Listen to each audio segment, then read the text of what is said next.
Broussard, I'll start with you. What do you make of Jordan saying that he would have come back one more year? You believe him, or is that something that's easy to say today, looking back?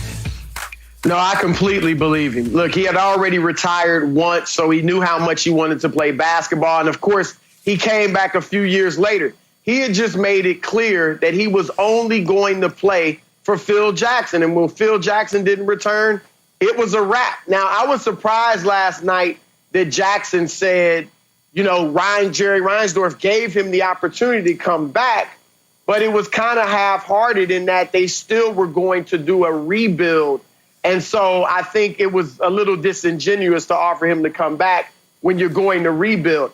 I think there are only two ways a dynasty should break up. One is you get beaten on the court, or two, your superstar player that leads the team just gets old and decides to step away and retire. It should not be the front office deciding when you're still the best team in the world with the best player in the world that you're going to rebuild.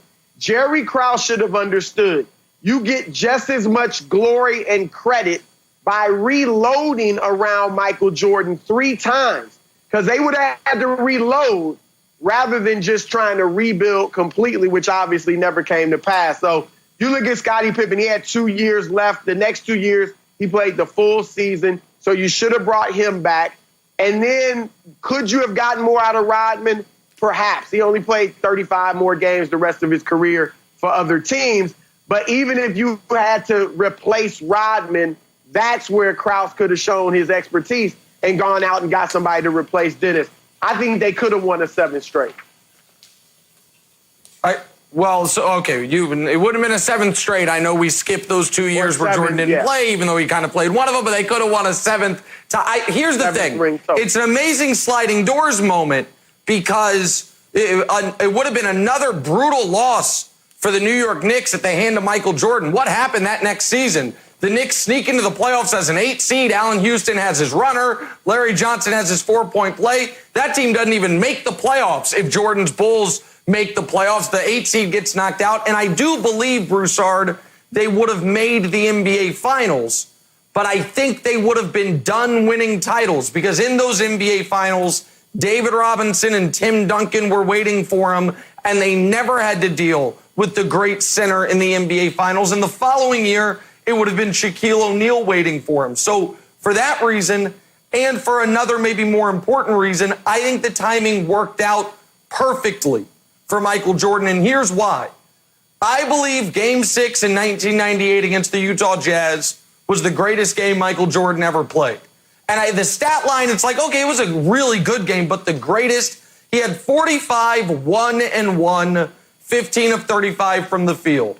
But what you saw last night, and I hope people that didn't quite remember it now do, was that he was an offense unto himself that night.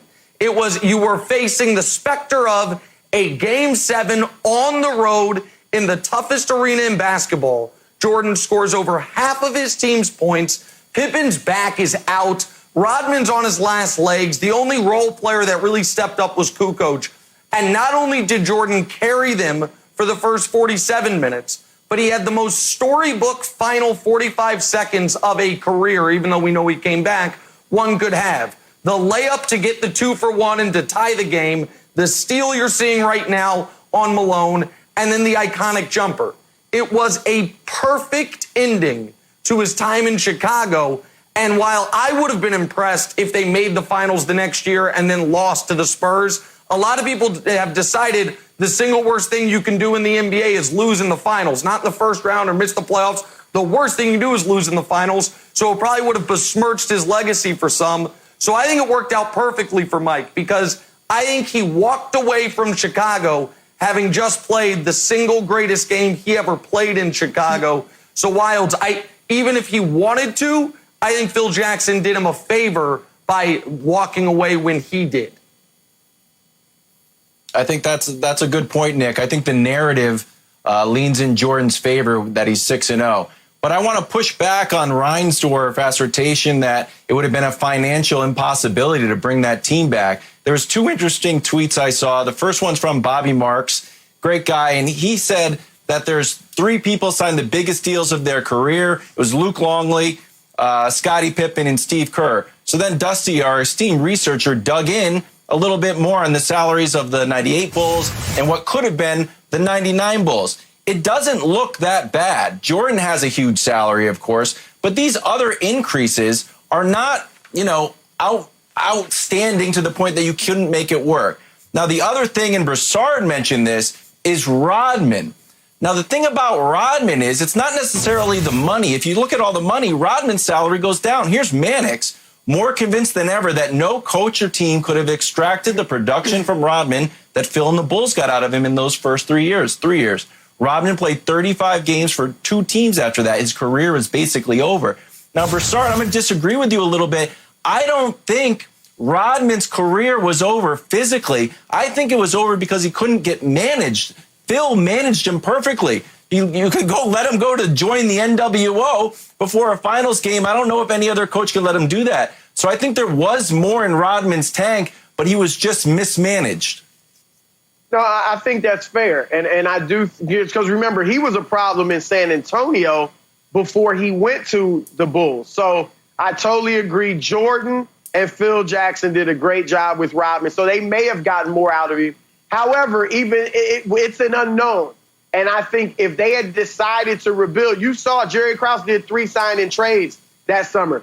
He could have been able to figure something out to get 1 or 2 players to try to replace what Rodman gave him. And I'm going to push back on something Nick said, that Jordan hadn't met great centers in the finals.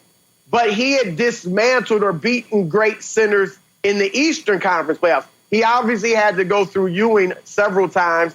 He went through Shaq, who had a great supporting cast, and a healthy Penny Hardaway, who at that time was tremendous. And then great three-point shooting around the interior center in Dennis Scott and Nick Anderson. So I think Jordan and a good supporting cast with Pippen and others could have handled the Spurs' Twin Towers.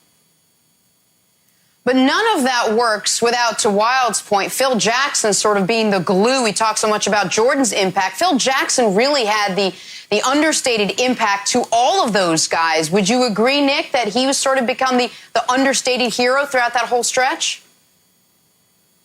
Yeah, 1,000%. And I thought the stories at the end with Phil were incredibly poignant and a great reminder for a guy who, listen, his time with the Knicks was obviously a disaster. His comments on LeBron and the circle around LeBron were, to be generous, they were uncouth, and you probably could call him a few other things. But no one should forget he is the greatest basketball coach of all time, and it's not close. With respect to Pop, it's not close.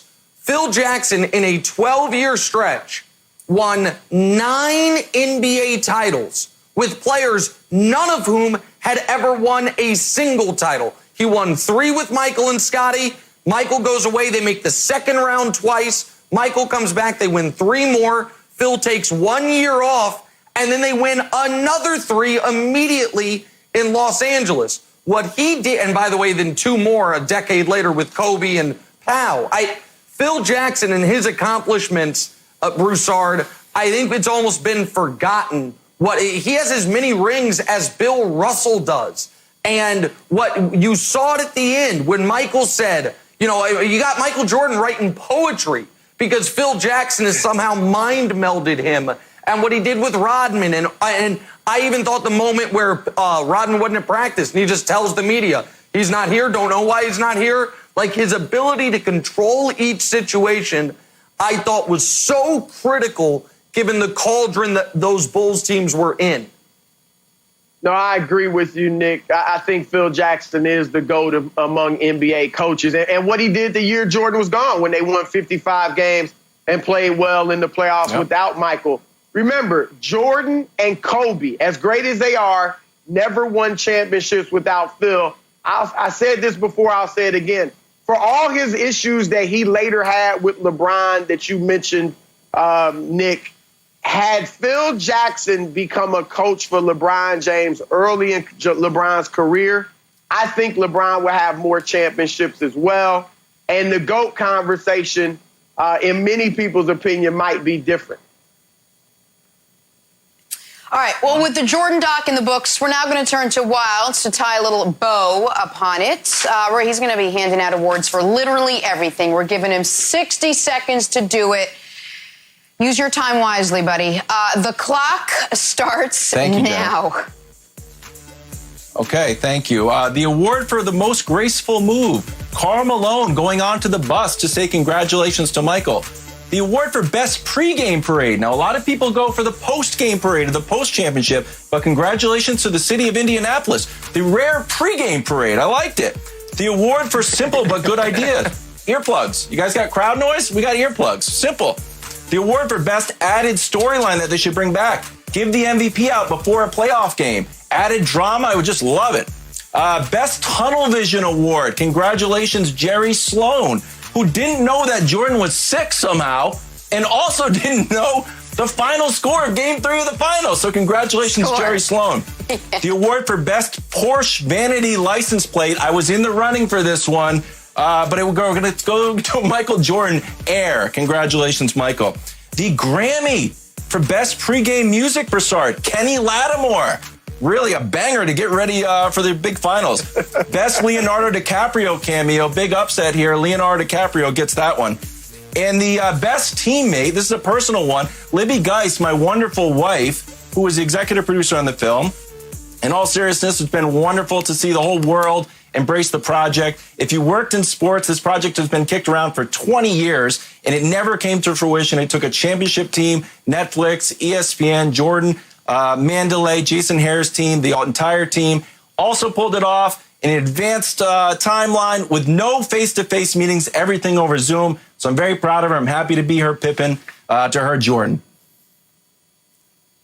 The comments for Wilds to his wife are echoed by all of us. She did an amazing job, and everyone that worked on it did an amazing job. If I may, I know it's your award segment. I'm going to add one award of my own before we're done. The award for least or most implausible explanation is the whole thing about the pizza. Oh, yeah. Why is Michael Jordan ordering a pizza with his name on it? Why does the pizza place know it's for Jordan? Why are you eating a pizza 5 guys delivered for you? I feel like we need a documentary from the documentary about the pizza by itself. Totally. Because I think there are some more layers there, and I don't mean layers by deep dish pizza, Jenna. We jump on a morning Zoom call, our staff, at 5 a.m. every day. Normally, Nick doesn't wake up till like 5:08. Nick jumped on at 5 o'clock, fired up about this. This is legitimately what he's the most totally fired up about this morning. So I give that to you, Nick.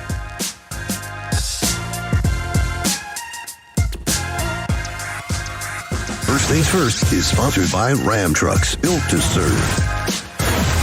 Welcome back. Check out who's going to be joining us in a little bit. Houston Texans 3-time Defensive Player of the Year, J.J. Watt, will be us, probably wearing his uniform and everything to get into the right mindset. Coming up right here on First Things First. But first, we've got Eric Mangini wearing his uniform as well, and we're going to play a little drawing a blank.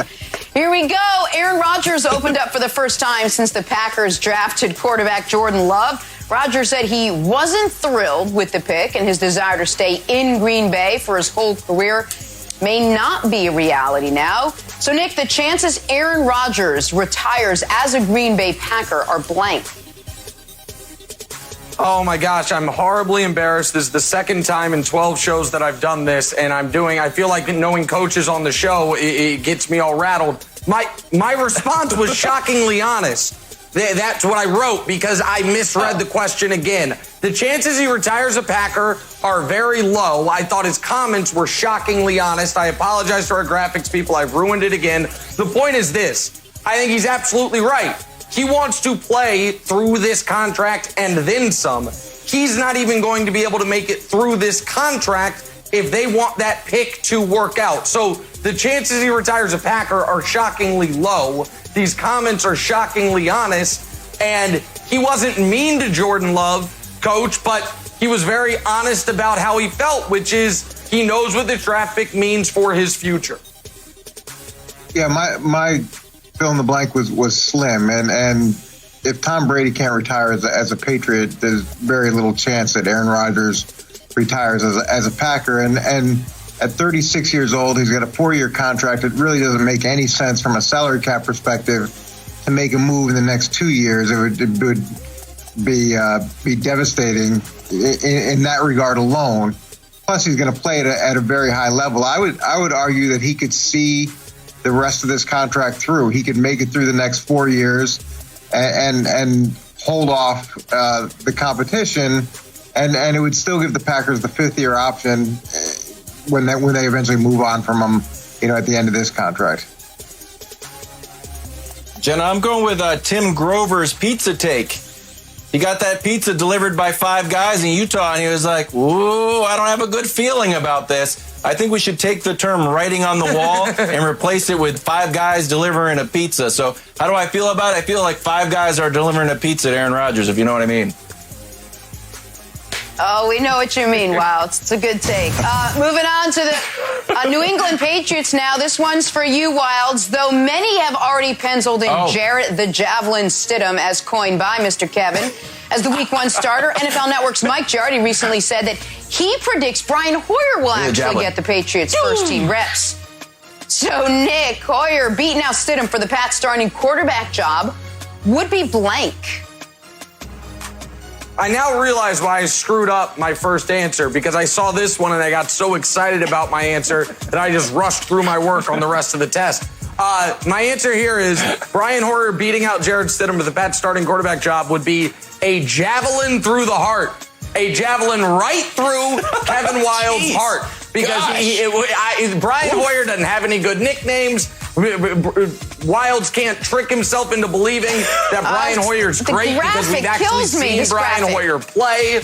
And so this is it would remove all of this optimism and maybe this is the next Tom Brady, because we know who Brian Hoyer is. Brian Hoyer's not the next anything. He's just the same Brian Hoyer. So it would be a javelin through the heart, not through my heart, a javelin through a heart, Kevin Wilde's heart to be specific. Coach, go ahead. Wow. Yeah, to me, this is possible, and just like we talk about Aaron Rodgers getting replaced, there's this assumption that his replacement is going to be as good as him, and in New England, it's the same thing. You're making this assumption that Stidham can come in and be something close to Tom Brady, or at least a functional high-level quarterback, but there's no guarantee of that. And with this abbreviated offseason and differences in preparation, the veteran has the edge. And at the end of the day, Bill is very good about playing the best player. And if Brian Hoyer comes out because of his experience, because he's been there for this will be his 5th year working with the Patriots at different points, he's got a significant edge over Stidham. So, first of all, if Jarrett the Javelin threw a javelin through my heart and that's the way I went out, it would be a total and absolute honor. And probably good for the show, to be honest with you, Nick. I'm okay with it. I don't know about that. It would just be a real scene. So when Brian Hoyer signed, part of the deal was in the news reports that he wanted to compete for a starting job. So I'm okay. If Jarrett the Javelin can't win the starting job, I'm okay with Brian taking the job. But you know where my heart is, Jarrett the Javelin, both literally and emotionally. I love that one of Nick's reasons why it won't work is that Hoyer doesn't have a nickname. Without a nickname, there's no way you could be a starter. On to the return of NASCAR now. We can remedy that. So, Wild's got to come up with one. Right? Well, you're on the clock, Wilds. On Friday's show, we had on Kevin Harvick. And then on Sunday, he won at Darlington. As a result, about 15 NASCAR drivers now want to come on the show on a Friday. Not really, but probably. Nick, Harvick winning at Darlington after appearing on First Things First Friday is blank. You got the question? I got it. Oh, I got it. And I've got more than the question, Jenna. I've got a pocket full, in fact, a room full of money thanks to Kevin Harvick. So the answer is wildly profitable. I believe in the First Things First karma. He was 6-1. And listen, I'm not saying this is how the gambling has gone. However, over the last few weeks, I gave out a Super 6 winner, all 6 on the draft, there's $10,000. A few days later, Wilds alerted me to the fact that you could get Secretariat at 3.5 to 1. That $10,000 theoretically rolls over on 3.5 to 1. Now we've got $35,000. That $35,000 at 6 to 1. Now, in theory, if you've just been listening to my advice, you have $210,000 to play with. I would recommend you put that on a 2-team futures parlay of the Lakers and the Chiefs to win the next titles in each sport. The Lakers, whether it's this year or next year, whenever it comes back, and the Chiefs. Now you've probably got $1 million, America, all through listening to this show, following our guests. So we got the Super 6 into Secretariat, into Kevin Harvick. Now we're giving you a Lakers and Chiefs parlay. We got a couple $100,000 to play with, Coach. Wildly profitable. Like every gambler, Nick has a system that can't fail, which is always amazing to me. And he's, I'm going to get right on all those suggestions that you've made. To me, this is fitting. Here's a guy who is willing to get up early on Friday morning, 2 days before the race, and come on our show. And to me, that's the definition of someone who does things the right way, the smart way, who's willing to investigate the shows that make a lot of sense. And look, he was perfect on the corners. He led for 159 laps. It's all fitting. You come on this show, good things happen. There we go. You know, you got the Madden curse, you got the Sports Illustrated curse. This is the reverse. You come on the show, big winner. The only one problem is, Coach, I know you've got Nick's 256-game schedule laminated, and Nick, I know that you put a lot of work into it, but you've got the Texans as 9-7. We got J.J. Watt coming up in 15 minutes, so all of a sudden, I think the Texans, boom, maybe 11-5. Yeah, easily. So, go ahead, Nick. I know you're dying to say. You're bubbling out. Go ahead, Nick. No. Well, listen, JJ could have another Defensive Player of the Year. It could be individual success for JJ. I don't know, if I'm being honest, if even the gravitational pull of first things first is enough to overcome Bill O'Brien. Even this show has its limitations. Wow. By the way, just to recap, if you have $200,000, you should do a 2-team features parlay. So just do that, and you should be all set. Futures. And then learn what gambling's all about, and you should be fine. Futures. I'm close enough. All right, let's end with the latest Twitter beef. I had to write it down because I wouldn't remember all the words, and I got one of the 4 words wrong.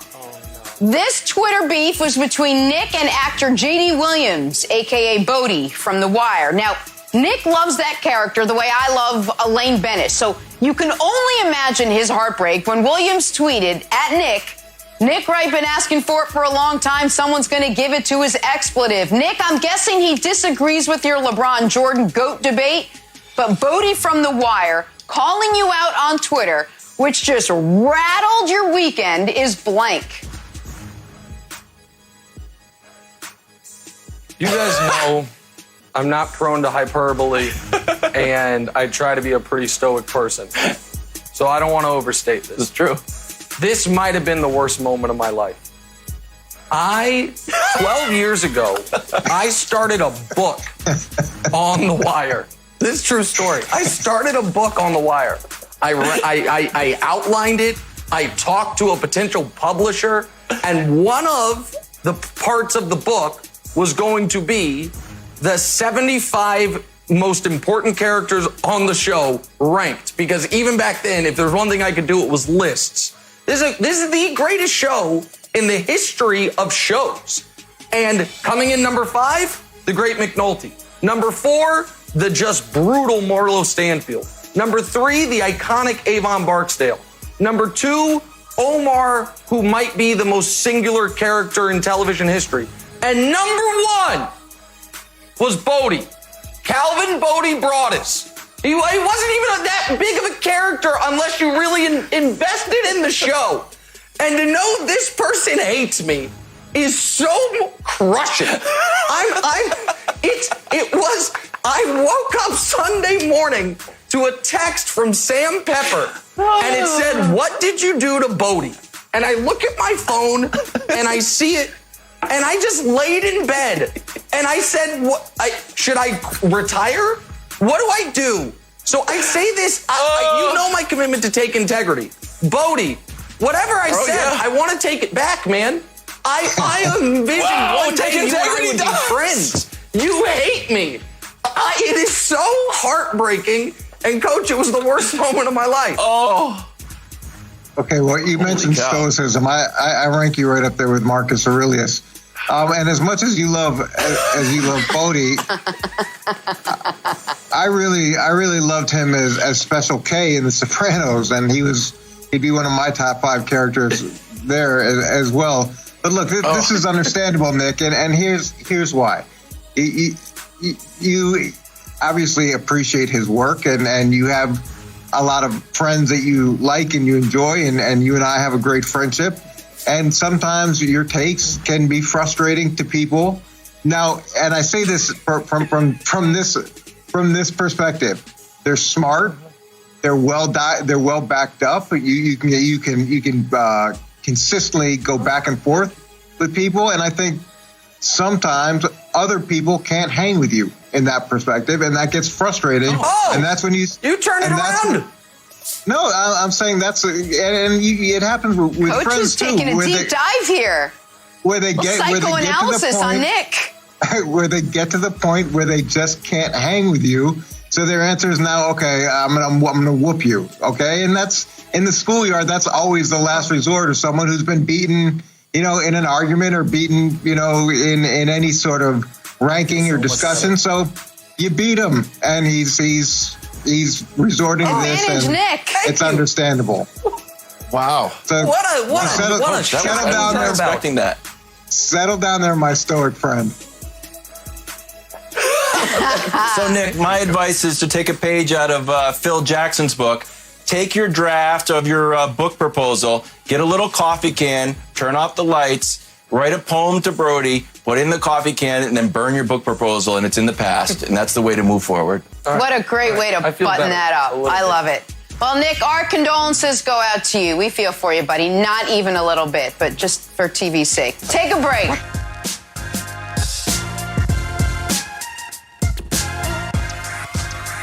Back here on First Things First with Chris Broussard, and we're talking The Last Dance. With the final 2 episodes in the books, we can now turn our attention to the very hard-hitting question: did this documentary help or hurt Jordan's legacy? Who's the real GOAT, Jordan or LeBron? So a recent ESPN poll found 73% of NBA fans, both younger and older fans, believe Jordan is the superior player overall. Nick, that's got to sting just a little, but I will ask you, how do you think The Last Dance impacted your opinion on the great debate that is, who is the greatest of all time? Well, the documentary, as great as it was, didn't affect my opinion at all. And I think for most people that were alive for the era, it didn't change their opinion. Jenna, you said the poll has to sting. I think the fact that 27% of people think LeBron's the greatest shows about a 25% increase over just the last 4 years. It was June 21st, 2016, when I went on Colin Cowherd's show 2 days after Game 7 of the Finals against the Warriors and said LeBron was the greatest player ever. Not that he could be, that he already was. And at that point, I think it was 98% to 2% in favor of Jordan. So I think you're seeing a steady uptick of people coming to this realization. And I want to say something about Michael Jordan before I get to the LeBron part. People think I hate Michael Jordan. Couldn't be further from the truth. I fell in love with basketball in large part because of Michael Jordan. He was, at the time, the greatest player ever in my favorite sport, and I do sports for a living. This argument has never been about what Jordan isn't or wasn't.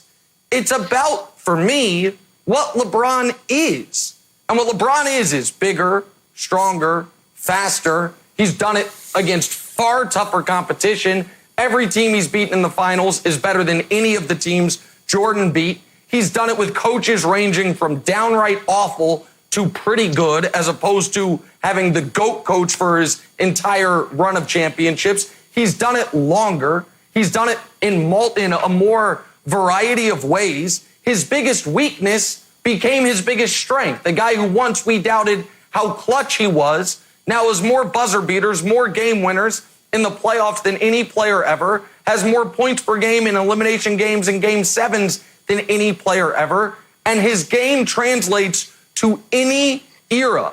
Drop LeBron James in the 60s, 70s, 80s, 90s, 2000s, or right now, and he's the best player in the league at any given time. So it's never been Jordan can't, Jordan isn't, Jordan wasn't. It's just been a guy came around who's bigger, stronger, faster, a more versatile defender, can play all 5 spots, can guard all 5 spots, has done it far longer, and has done it at a higher level, Broussard. So, no, it hasn't changed my opinion, but I do think opinions are changing on this, the fact that 1 in 4 people think it is LeBron. I agree with you on 2 things, Nick. One, this hasn't changed my opinion either. I've long said Michael Jordan's the GOAT. I still feel that way. And number 2, look, picking one over the other is not ripping the other guy. LeBron is fantastic. I've got LeBron number 2. I've got Kareem number 3 for the record.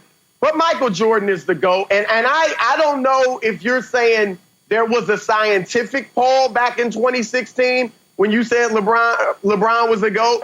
But I actually think that this documentary has added more young people to the Jordan side. I think, obviously, people of my generation were thinking it was Jordan.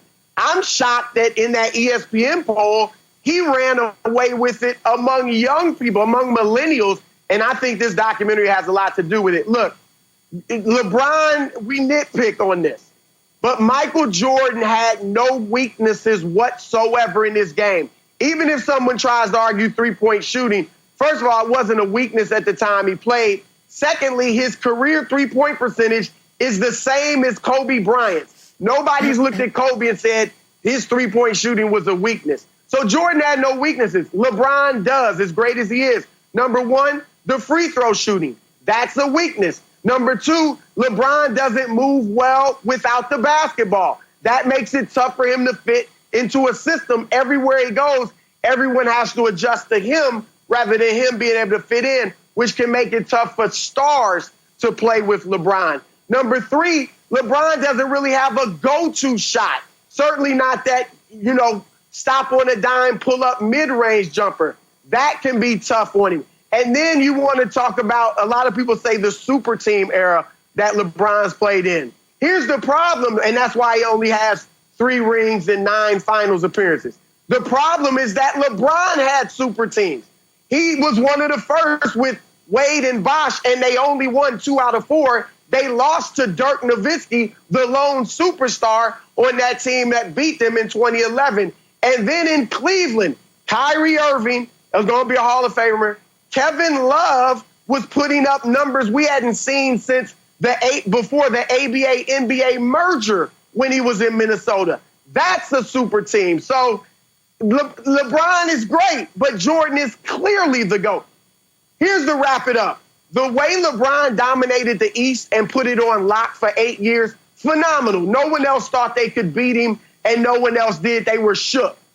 Michael Jordan did that to the entire NBA. The entire NBA was shook because they knew they couldn't beat him. Well, they were shook. Listen, they were absolutely shook except for before Jordan started winning when they won. The year Jordan came back when the Magic didn't look shook, and then right after. But that's fine. Listen, you mentioned the super team in Cleveland. LeBron lost 1 NBA Finals with Kevin Love and Kyrie Irving alongside him, and it was to the most talented team ever put together, the 2017 Warriors. The first year, Kevin Love and Kyrie didn't play. They were hurt. And the last year, Kyrie was gone. But this poll, Wilds, here's how I know this poll, and there's all that Jordan, as you once put, would win who's the tallest player ever. 59% of the people polled said Michael Jordan is a better passer than LeBron James. That means 59% of people are just going to vote for Jordan. They either have a LeBron bias or they're just so drunk on the Jordan Kool-Aid that if 6 out of 10 people say Jordan was the better passer, then I think you're not operating with a fully honest sample size, Wilds. So, Nick, I think this is less of a science experiment and more of a perception experiment. And I think when you think about Jordan versus LeBron, and take away stats and just think about the storytelling, and that's what The Last Dance was. It was a story. And specifically, hang this all off of the Be Like Mike campaign. people can relate to Michael Jordan because they see themselves in Michael Jordan in a way, and it's been very crafted, but it works. Michael Jordan wasn't the best player in his own family. He was a little brother. He gets cut from his high school team. He's drafted third. And then what happens? He gets to the league. He gets hurt. And then what happens? It's happened to everybody. There's some bad boys, the bullies, and the bullies beat him up, but he overcomes. And then he retires. He's got to come back. Everyone's felt that in their life. And then he's sick. He's sick and he's able to power through. There's so much perception in the Jordan story. I think it really helps people relate to him to the point where I think LeBron has an opportunity here as LeBron gets a little bit older and he starts to be viewed as an underdog. I think, Nick, this is really good for LeBron's legacy. If he can win, it will be one of the first times he's an underdog, besides, of course, when he beat the Warriors, 73-9 Warriors, and you declared him the best player of all time. It's a good point. Jordan has a better story. Perception is key. LeBron just happens to be the better player, Jenna.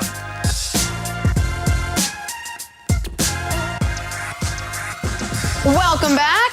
Now joined by Houston Texans' J.J. Watt. J.J., good morning. I was going to ask what you've been up to during quarantine, how you been, but I already know you and your brothers, Derek and TJ, hosting your own TV show, Ultimate Tag, airing this Wednesday night on Fox, the season premiere. Tell us about it. It's a fun game. It was a chance for me and my brothers to host a show together, which was great. We got to rib on each other and see who could read a teleprompter, who couldn't.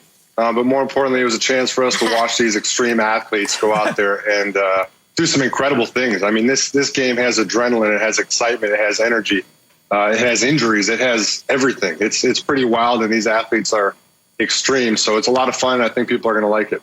JJ, we were talking off the air. I was down in Houston right after you got to Houston, right when you were exploding onto the scene, becoming the NFL's best defensive player. You still have the NFL all-time record for most sacks per game in NFL history. You're tied for the most Defensive Player of the Year awards ever. In your last 5 healthy seasons, 80 games, 85 sacks. The key word there, though, is healthy. How frustrating has it been the last half decade at this point that you work as hard as you do and you've had seasons cut short due to injury?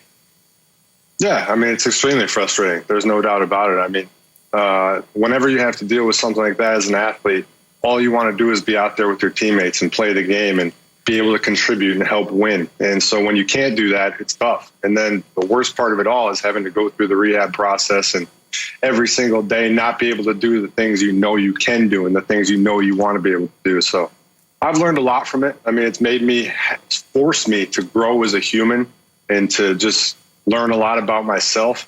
Would I go back and not have any of them if I could? Absolutely. But I can say that I have learned some things from it, and I'm looking forward to this season and the ability to go back on the field. JJ, I have one statement and one question. The first will be the statement on behalf of my wife and our producer, Sam Pepper. Go Badgers. Second of all, we're talking about The Last Dance a little bit before the interview. I feel like the whole world viewed it through one lens, and elite athletes view it through another lens. What were some of your takeaways as being an elite athlete with The Last Dance? One of my biggest takeaways was, I mean, obviously besides the drive, the mentality, the motivation, was the on-court, off-court dynamic. I mean, just comparing it to today's world. I mean, Jordan was smoking cigars in the locker room. He was playing golf with opponents the day before finals games. He had reporters in the locker room with him, walking around with him. I mean, some of the stuff that went on off the court, I don't think you can get away with in today's world. And I think that it's just that hyper-focus, hypersensitivity. Obviously, Michael Jordan had it back then, but it's social media in today's world. I mean, imagine if LeBron walked in smoking a cigar to a game. Like, the Twitter's head would explode. It's a different world. And I think that that's the biggest dynamic for me. And also it's one that I kind of take away as an elite athlete, thinking, man, this guy dominated the whole world in basketball while smoking cigars, drinking scotch, playing golf the day before games. Maybe you can loosen up just a little bit, and as long as you do your work, you can have that fun as well. And also, back in Jordan's era, 5 guys would deliver you a pizza. Now today, it's just 1, so times have really changed. JJ, let's look at the schedule. So week 1, you travel to Kansas City, you take on the Chiefs, and then week 2, you guys host the Ravens. Which quarterback is more appetizing to you, Patrick Mahomes or Lamar Jackson? Who's a little harder to game plan for? It's always the first one. So, I mean, we're going with the Chiefs first. They're two different, obviously, teams in general. Last year I got to play against the Chiefs, obviously, and I didn't get a chance to play in the game against the Ravens. So I'm looking forward to both of those opportunities. And it's a chance right out of the gate to find out what you got. And we really look forward to that. I mean, if you're going to go out, if you're going to come out of the season hot, you might as well come out against three of the best teams in the league and stack yourself up against them. And I think we're really looking forward to that challenge. And then even more so week 3, the Steelers and playing against my brothers. Looking forward to that opportunity as well. JJ, I understand you're a player, not a GM. You've said, things are above your pay grade. I think you're the highest paid player in the history of the team. So I don't know if anything's above your pay grade, but we understand what you mean. But when you lose a friend, when Nuke gets traded away, not only a friend, but one of the best players on the team, what's the immediate reaction to it? I mean, it's tough. I mean, he's an unbelievable player. I've said I believe he has the best hands in the game. The guy can catch literally anything that you throw his way. But I think that one thing that people don't realize when you're talking publicly, they want you to say all these things. I think that people have to realize that not only did we trade away a guy who's a friend, a teammate who's been with me for years, but you're also bringing in new guys in a trade that if you go out in public and you say all these things, you say, oh, we want that guy. Why did we lose that guy? Well, at the exact same time, you're telling these brand new teammates that you're bringing in, we're mad that you're here. And so it's just, that's not how the world works. You can't operate like that as an athlete. No matter how much I do want DeAndre here and I wish that he was here, I also am excited about the new guys that we have and looking forward to have them on the team. So anybody who wants me to come out and say all these negative things or anything, I'm not going to do it. Do I think DeAndre is an unbelievable player, and am I going to miss watching him make circus catches every week? Yes. Another former teammate, Jadeveon Clowney, played with him for 5 years, still a free agent. Are you surprised that he's still on the market and available to teams?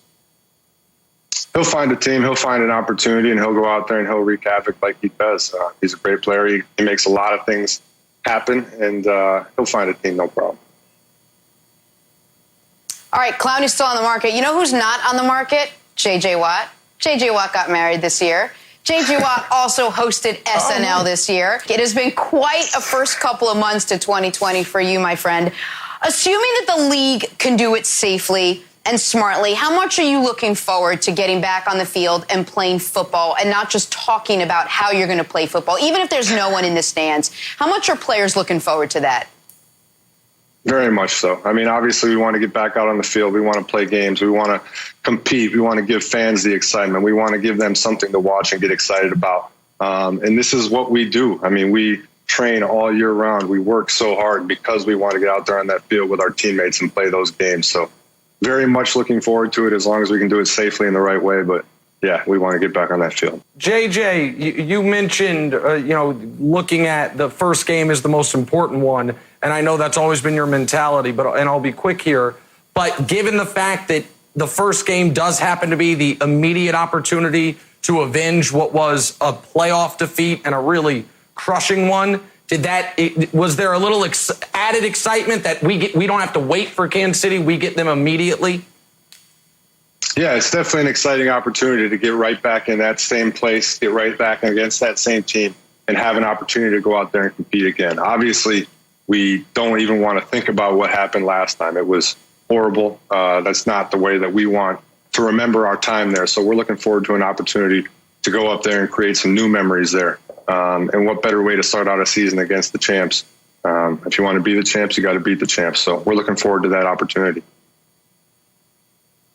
All right, JJ, let's have some fun. I got a couple questions for you. Don't think, just react, just speak. Here we go. Ready? Bigger off-season surprise, Tom Brady leaving New England or Rob Gronkowski unretiring? I mean, they go hand in hand. If one was going to happen, the other was going to happen. So I would say Tom leaving then. All right. The last player you would ever drive cross-country with? My brothers. Just either of them. We get in fights. I mean, we would. Somebody would get kicked out halfway through Kansas. Love it. What's the biggest thing you've learned about yourself during quarantine? I need to become a better cook. I mean, I'm trying. I'm working hard, but I set off the fire alarm way too many times. You and me both, my friend. Take the Texans out of it. First answer that comes to mind. Who's going to win the Super Bowl this year? Can't say the Texans. Oh, I mean, there's no. You're not going to get that answer out of me. If I had to, I'd pick my brother. But that's it. Okay, well, you had to, and you picked, and Steelers. I did get an answer out of you. All right, Steelers. You like me, my friend. Workout machine. I love it. I watch all your videos. So we're going to go in the opposite direction. We got 30 seconds left. What is your go-to cheat meal, and how much of it would you put down? We got about 10 seconds left. Chocolate chip pancakes, 15 of them. Love it. I love it. JJ, thank you so much. Good luck on Ultimate Tag airing this Wednesday night on Fox and the upcoming season. We got to go.